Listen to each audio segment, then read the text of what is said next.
आप देख रहे थे फटाफट खबरें। अब खबर विस्तार से आपके सामने रखेंगे। नमस्कार, आपके साथ मैं हूं कंचन डोगरा और आइए सबसे पहले आपको बताते हैं दमदार यूपी की गर्मा गर्म खबरों में। यूपी में मीट कारोबारियों के ठिकानों पर आईटी की रेड लगातार जारी है। जीएसटी की टीम लगातार मीट कारोबारियों के ठिकानों पर, दुकानों पर छापेमारी कर रही है। कल पूरे दिन आपने इस तरह की कार्रवाई होते हुए देखी है। आईटी विभाग और जीएसटी विभाग के ऑफिसर्स गाजियाबाद, बरेली के साथ कई जिलों में इस समय मौजूद है, जहां पर आज भी छापेमारी जारी रहेगी। दस्तावेज खंगाले जा रहे हैं। इन मीट कारोबारियों पर करोड़ों की टैक्स चोरी का आरोप लग रहा है। अब इसी के आरोप के मद्देनजर ये आशंका को देखते हुए छापेमारी की जा रही है। आज भी जारी रह सकती है छापेमारी। आईटी की टीम कल सुबह पहुंची थी छापेमारी करने के लिए। संभल, बरेली और हापुड़ में छापेमारी देखी गई। गाजियाबाद में भी आयकर विभाग की टीम हाजी इमरान और हाजी इरफान के घर और फैक्ट्री पर छापेमारी करने पहुंची। इरफान इंडिया फ्रोजन फूड के मालिक हैं। दोनों भाइयों का 1000 करोड़ के करीब का कारोबार है। बरेली में भी शकील कुरैशी की कंपनी मारिया फ्रोजन पर छापेमारी हुई है।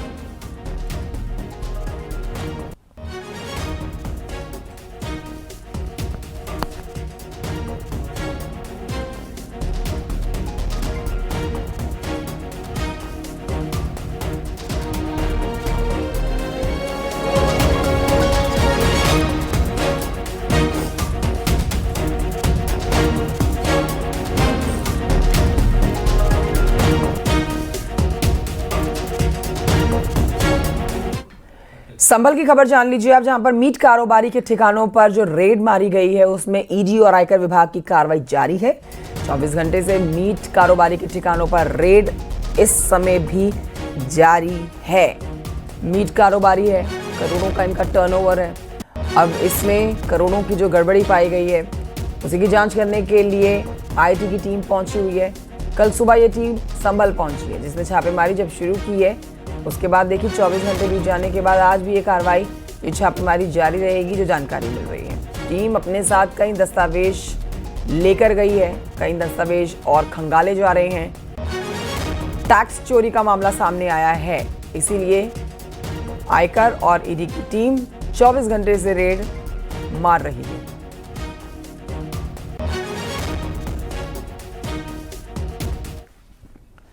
बढ़ते हैं आगे, आपको बुलंदशहर की जानकारी भी दे देते हैं, जहां पर थाना खुर्जा नगर में मीट फैक्ट्री पर इनकम टैक्स की चोरी का जो एक आशंका देखी जा रही है, इसके मद्देनजर छापेमारी की जा रही है। ये फैक्ट्री हापुड़ निवासी हाजी यासीन की बताई जा रही है। इनकम टैक्स विभाग की कई टीमों ने यहां फैक्ट्री पर अचानक से ही कार्रवाई शुरू की है पहुंचकर। सोर्सेज के अनुसार छापेमारी के दौरान विभाग को कुछ अहम वित्तीय लेन देन और खातों से संबंधित दस्तावेजों के बारे में जानकारी मिली है। टीम ने फैक्ट्री से जुड़े कर्मचारियों से भी पूछताछ की है। ऋषभ मणि त्रिपाठी हमारे सहयोगी लखनऊ से लाइव इस खबर पर मौजूद है। ऋषभ मणि, ये बड़ी कार्रवाई न सिर्फ संभल, बरेली, गाजियाबाद, तमाम बड़े जिलों में देखी जा रही है। मीट कारोबारियों के ठिकानों पर जहां पर टैक्स चोरी का जो आरोप लगाया गया, अब उसी आशंका के मद्देनजर कल से ये आईटी की, आयकर विभाग की टीम जो छापेमारी कर रही है, इस पर क्या आज भी ये छापेमारी जारी रहेगी? कल कौन कौन से अपने साथ दस्तावेज खंगाल के टीम लेकर गई है, इस पर संपूर्ण जानकारी दें। कंचन, देखिए, जो आईटी के सोर्सेज हैं वो ये हमें कंफर्म कर रहे हैं कि आज भी ये जो छापेमारी है वो जारी रहेगी। जो बेसिकली शिकायत मिली थी वो संभल की एक कंपनी है इंडिया फ्रोज़न के नाम से। इंडिया फ्रोज़न की शिकायत मिली थी टैक्स चोरी की, जिसकी जांच के लिए ये छापेमारी की जा रही है। इंडिया फ्रोज़न और बरेली की मारिया फूड्स है, रहबर फूड्स है, मारिया फ्रोज़न है, माफ़ कीजिए।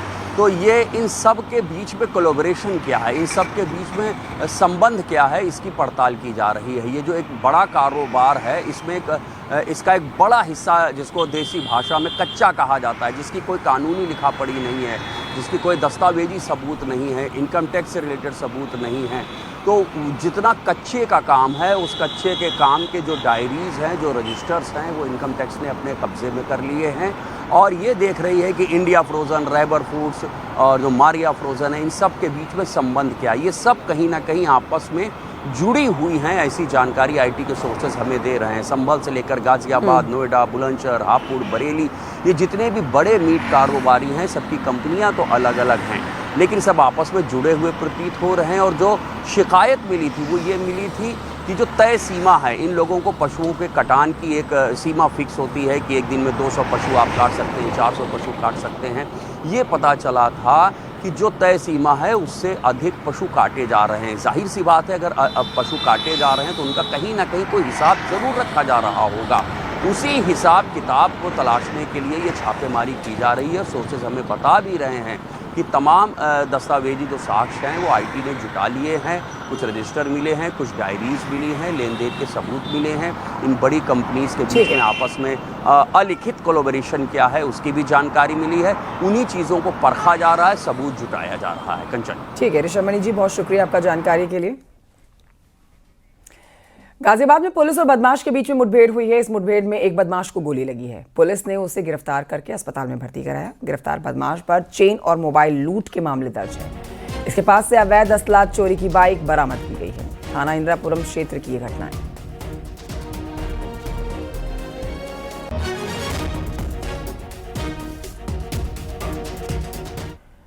खबर राजधानी लखनऊ से, जहां पर शिया धर्म गुरु कल्बे जव्वाद की कार को घेरकर हंगामा हुआ है। कल्बे जव्वाद विवादित जमीन पर कब्जा करके निर्माण की जानकारी मिलने पर पहुंचे हुए थे। जव्वाद को कथित वक्फ जमीन पर निर्माण की जानकारी मिली थी। मौके पर पहुंचे तो उनकी कार को घेरकर धार्मिक और भड़काऊ नारेबाजी की गई। इतना ही नहीं, मौलाना कल्बे जव्वाद की कार का शीशा तोड़ने की कोशिश की गई है। कल्बे जव्वाद ने आरोपियों के खिलाफ शिकायत दी है। मामला करबला अब्बास बाग इलाके का है। मेन ये हुआ कि उन्होंने हम नाजायज़ कब्जे कर रहे थे वक्फ की ज़मीन के ऊपर, और नए कब्जे हो रहे थे, नई तामीर हो रही थी, और झुग्गी झोपड़ियाँ वहाँ पर बनी हुई थी। जो वक्फ के किराएदार हैं, ऑलरेडी किराएदार हैं, उनको माफियात ज़बरदस्ती उनको हटाकर और अपनी इमारत उसमें बनानी थी और बना ली थी उन्होंने। तो एक इमारत बन चुकी है, दूसरी इमारत की उन्होंने न्यू डाल दी थी, खंभे खड़े कर दिए थे। हमको जब इत्तला मिली तो हम एडमिनिस्ट्रेटर हैं इस वक्त के एडमिनिस्ट्रेटर हैं और आप इसके मैनेजर हैं आगे। तो हमको जब इत्तला मिली तो हमने पुलिस थाने में इत्तला दे दी कि हम लोग आ रहे हैं वहाँ पर इंस्पेक्शन के लेके आ रहे हैं। थाने में इत्तला दे दी गई यहाँ के ऊपर। चौहान साहब जो है इंस्पेक्टर साहब, उनको इत्तला दी बाई फोन। उसके अलावा एक मारूफ साहब हैं, उनको भी इत्तला दी, यहाँ के वो इंस्पेक्टर हैं, सबको इत्तला दी कि हम लोग पहुँच रहे हैं वहाँ पर, आप लोग वहाँ हिफाजत के इंतजाम कीजिए। हम वहाँ पहुँचे तो कोई पुलिस वाला नहीं था, बल्कि आगे वो माफ को खड़े हुए थे कुछ होटल टाइप के लोग, जो कहा उनका हम आपको अंदर जाने नहीं देंगे, दरवाजे ही पर, गेट ही पर अंदर जाने नहीं देंगे कि हमारी प्राइवेट प्रॉपर्टी।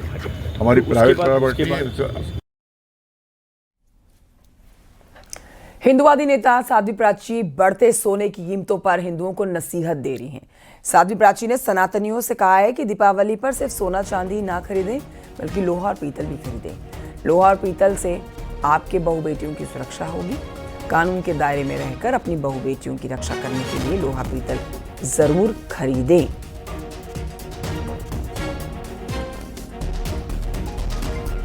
बहुत महंगा होगा, इतनी उम्मीद नहीं। बहनों, केवल अपने सुहाग के जो प्रतीक है उनको जरूर पहनो। गले में अच्छी बात है, नाक में अच्छी बात है, लेकिन जो तुम सोना खरीदोगी उसकी रक्षा और सुरक्षा के लिए कभी सोचा? हिंदुओं, सनातनियों, सोचा कभी? सोच लीजिए, दीपावली का त्योहार आ रहा, हम सोना ना खरीद करके, क्योंकि धनतेरस भी आ रही है, सोना ना खरीद करके मेरा अनुरोध है कि अपने घर में लोहा और पीतल भी जरूर खरीद लो, क्योंकि इससे तुम्हारी बेटियों की रक्षा होगी।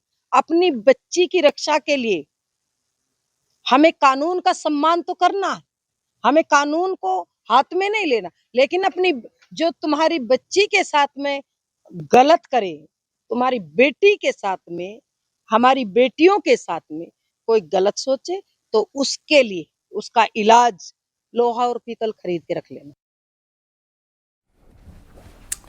और आइए बढ़ते हैं आगे। बरेली की खबर आपको बताते हैं, जहां बरेली हिंसा के मुख्य आरोपी मौलाना तौकीर रजा ने बदायूं की जिला सहकारी बैंक यानी कि डीसीबी से लिया हुआ अपना कर्ज चुका दिया है।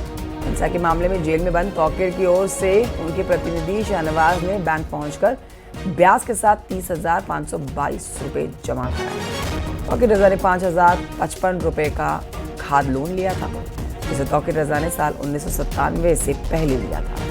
उस समय का अपने पैतृक गांव करतौली थाना बिनावर में रहते थे। और बाद में उन्होंने अपनी संपत्ति बेच दी और बरेली चले गए। अब इतने साल पुराना ये जो ब्याज दिया है, ब्याज के साथ ही जो लोन चुकाया है, ये 30,000 से ऊपर का है।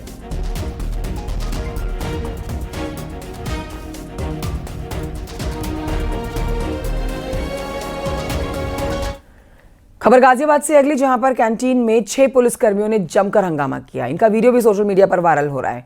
वायरल वीडियो में आप देखेंगे पुलिसकर्मियों ने एक कैंटीन में कर्मचारियों के साथ मारपीट की है और जानकारी के मुताबिक पैसे के लेन देन को लेकर ये विवाद शुरू हुआ। फिलहाल घटना की वजह अभी पूरी तरह से साफ नहीं है। मामले की जांच चल रही है। वीडियो में दिख रहे पुलिसकर्मियों की पहचान करके इनके ऊपर कार्रवाई की जाएगी। अमित राणा से और जानकारी लेते हैं इस खबर पर। अमित राणा, इस वीडियो की सत्यता से जुड़ी हुई जानकारी दें। क्या ये वीडियो सच में पुलिसकर्मियों का है, और अगर है तो पुलिस इस पर क्या कार्रवाई कर रही है, पूरी खबर बताएं। देखिए, बताना चाहूंगा ये पूरी जो वीडियो है सोशल मीडिया पर वायरल हो रही है। जो बताया जा रहा है कि गाजियाबाद के नवयुग मार्केट इलाके की बताई जा रही है। वहां पर एक वाइन शॉप की कैंटीन की ये वीडियो बताई जा रही है और कैंटीन में बैठे हुए व्यक्ति द्वारा ही ये वीडियो बनाई गई थी। इसमें आरोप इस बात के लगाए जा रहे हैं कि पुलिसकर्मियों द्वारा जो कैंटीन कर्मी था उसके साथ मारपीट की गई है। शुरुआती दौर में यह बताया जा रहा है कि कुछ लेन देन को लेकर उनके मारपीट हुई थी। हालांकि अभी तक ये बात पूरी तरीके से स्पष्ट नहीं हो पाई है कि आखिरकार पुलिस कर्मियों ने उस कैंटीन के जो कर्मचारी है उसके साथ मारपीट क्यों की है। हालांकि जिस तरीके से सोशल मीडिया पर वायरल वीडियो हो रहा है उसके बाद पुलिस के आला अधिकारी इस पूरे मामले के संज्ञान ले रहे हैं और ये कह रहे हैं अगर इसमें जो भी व्यक्ति दोषी पाया जाएगा, चाहे वो पुलिसकर्मी ही क्यों ना हो, उनके खिलाफ सख्त से सख्त कार्रवाई भी करने की बात पुलिस के आला अधिकारी द्वारा की जा रही है। शुक्रिया आपका जानकारी के लिए अमित राणा।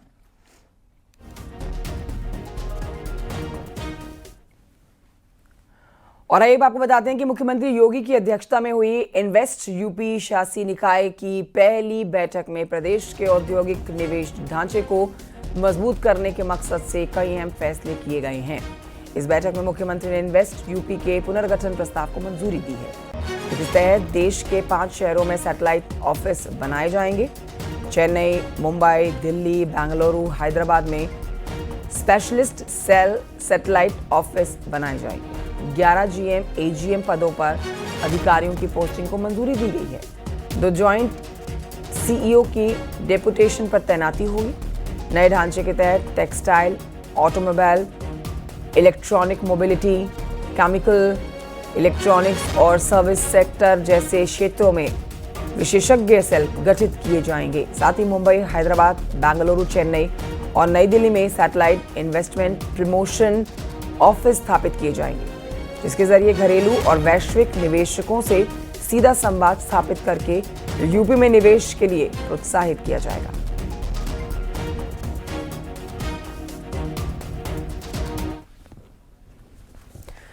योगी सरकार ने दिव्यांगों के कल्याण के लिए एक बड़ा फैसला लिया। सीएम योगी ने राज्य में जगह जगह पर दिव्यांग रिहैब सेंटर्स बनाने के आदेश दिए हैं और सभी मंडल मुख्यालयों पर दिव्यांग रिहैब सेंटर बनेंगे। जिला अस्पताल परिसर में रिहैब सेंटर्स बनाए जाएंगे। सेंटर के बन जाने से दिव्यांगों की जिंदगी में बड़ा बदलाव आएगा और सुविधाएं दी जाएंगी। प्रदेश की राजनीति से बड़ी खबर जानिए। लखनऊ में हुई रैली में मायावती ने अखिलेश पर जहां बड़ा हमला बोला, तो वहीं बीजेपी और योगी सरकार की तारीफ भी की। अब इसे लेकर अखिलेश के बाद शिवपाल ने मायावती को बीजेपी की बी टीम बता दिया है। नगीना के सांसद चंद्रशेखर आजाद भी मायावती पर निशाना साधने में पीछे नहीं है। उन्होंने आजाद समाज पार्टी को बीएसपी का विकल्प बता दिया है। चंद्रशेखर आजाद ने कहा है कि कोई तो राज है, कोई तो इसके पीछे की वजह बड़ी है, कोई ऐसा राज है जिसके चलते बहन जी यानी कि मायावती को डराया जा रहा है और उनका साथ लिया जा रहा है। देखिए इससे जुड़ी ये रिपोर्ट।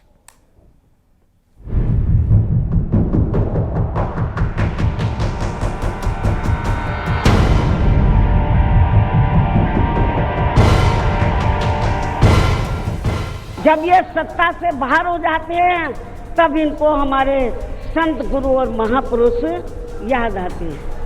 तो ऐसे दोगले लोगों से आप लोगों को बहुत ही सावधान रहने की जरूरत है।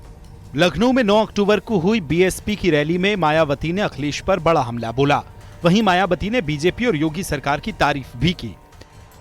वर्तमान भाजपा की सरकार ने इस मामले को दिखवाया पूरा, और उसके बाद उन्होंने हमें कमिट किया, प्रॉमिस किया कि हम जो भी पैसा टिकटों को आया है हम दूसरे मत पे नहीं लगाएंगे, बल्कि इन स्थलों के रखरखाव पर लगाएंगे। उन्होंने ये लगाया, इसलिए हमारी पार्टी उनकी आभारी है। योगी सरकार की तारीफ को लेकर अखिलेश के बाद अब शिवपाल ने मायावती को बीजेपी की बी टीम बता दिया है। देखिए, वो तो भारतीय जनता पार्टी के इशारे पर चल रही है, सबको पता है, सबको जानकारी है, तो वहीं से मैनेज होकर के सब बातें करते हैं। नगीना से सांसद चंद्रशेखर आजाद ने आजाद समाज पार्टी को बीएसपी का विकल्प बता दिया। चंद्रशेखर आजाद ने कहा कि यदि कोई तो राज है जिसके चलते बहन जी को डराया जा रहा है। हम उनका सम्मान करते हैं और पता नहीं क्यों ऐसा नजर आता है कि उनके ऊपर कोई जैसे कोई राज उनका छिपा हुआ है, जैसे उनको डराया जा रहा है। मैं तो उनसे कहूंगा, जिस सरकार के नेतृत्व में जो है हमारे महापुरुषों का अपमान किया जा रहा है, उस सरकार की तारीफ करना ये कहीं से तर्कसंगत नहीं है। ये बड़ा चिंता का विषय और समाज में इस बात को लेके बड़ी अफरा तफरी है। मैं लोगों से कहूंगा कि हिम्मत ना हारे, उनकी नई ताकत को आजाद समाज पार्टी मैदान। बीएसपी की रैली से योगी की तारीफ के बाद सियासत तेज है। तमाम सियासी दल खुद को सबसे बड़ा दलित हितैषी बनाने में जुटे हुए हैं। समाजवादी पार्टी पूरी कोशिश करेगी कि बहुजन समाज पार्टी से चुनाव से पहले ये जो नैरेटिव बहुजन बीएसपी की तरफ से खड़ा किया जा रहा है कि वो दलित विरोधी हैं, समाजवादी पार्टी और अखिलेश यादव की सरकार में दलितों की अनदेखी हुई थी, तो इस नैरेटिव के मुकाबले के लिए समाजवादी पार्टी अब अलर्ट मोड में है और पलटवार करने की भरपूर तैयारी कर रही है। मायावती ने पीडीए अभियान पर निशाना साधा तो एसपी भी पलटवार को तैयार है। वहीं चंद्रशेखर आजाद भी सियासी मौके को क्रैश कराने में जुट गए हैं। Bureau report, news 18, UP Uttarakhand.